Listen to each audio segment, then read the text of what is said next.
P ಒಬ್ಬನೇ ಒಂದು ಕೆಲಸವನ್ನು 16 ದಿನಗಳಲ್ಲಿ ಮುಗಿಸಬಹುದು ಅಂತ ಕೊಟ್ಟರೆ, ಅಂದ್ರೆ ಪಿ ಎಷ್ಟು ದಿನ ಮುಗಿಸ್ತಾನ 16 ದಿನದಾಗ. ಕ್ಯೂ ಒಬ್ಬನೇ ಅದೇ ಕೆಲಸನ 20 ದಿನದಾಗ ಮುಗಿಸ್ಬೋದು ಅಂತ ಕೊಟ್ಟರೆ, ಕ್ಯೂ 20 ದಿನ ಮತ್ತು ಪಿ ಮತ್ತು ಕ್ಯೂ ಇಬ್ಬರು ಸೇರಿ ಕೆಲಸನ ಆರಂಭ ಮಾಡ್ತಾರೆ. ಅಂದ್ ನೋಡ್ರಿ LCM ಎಷ್ಟಾಗತ್ತೆ ರೀ ಇದ್ರದ್ದು? LCM 80 ಆಕತಿ.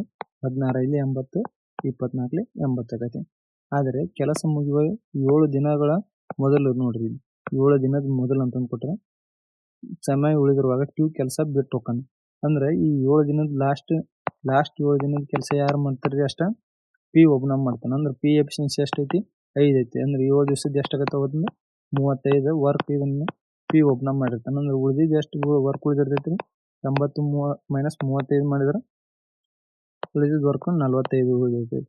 ಅಂದ್ರೆ ಈ 45 ವರ್ಕ್ನ ಪಿ ಮತ್ತು ಕ್ಯೂ ಇಬ್ರು ಸೇರಿ ಮಾಡಿರ್ತಾರೆ. ಅಂದ್ರೆ 45 9 ಮಾಡಿದ್ರೆ ಎಷ್ಟಾಗತ್ತೆ? ಇದು 5 ದಿನ ಆಗಿರ್ತೈತಿ. ನೋಡ್ರಿ ಇಬ್ರು ಸೇರಿ 5 ದಿನ ಕೆಲಸ ಮಾಡ್ತಾರೆ. ಮತ್ತು ಪಿ ಒಬ್ಬನೇ ಎಷ್ಟು ದಿನ ಕೆಲಸ ಮಾಡ್ತಾನೆ? 7 ದಿನ ಕೆಲಸ ಮಾಡ್ತಾನೆ. ಅಂದ್ರೆ ಟೋಟಲ್ ಎಷ್ಟು ದಿವಸ ಆಯ್ತು ಇಲ್ಲಿ? 5 + 7 12 ದಿನ ಆಗುತ್ತೆ. ಆಪ್ಷನ್ ಬಿ ಕರೆಕ್ಟ್ ಆಗುತ್ತೆ.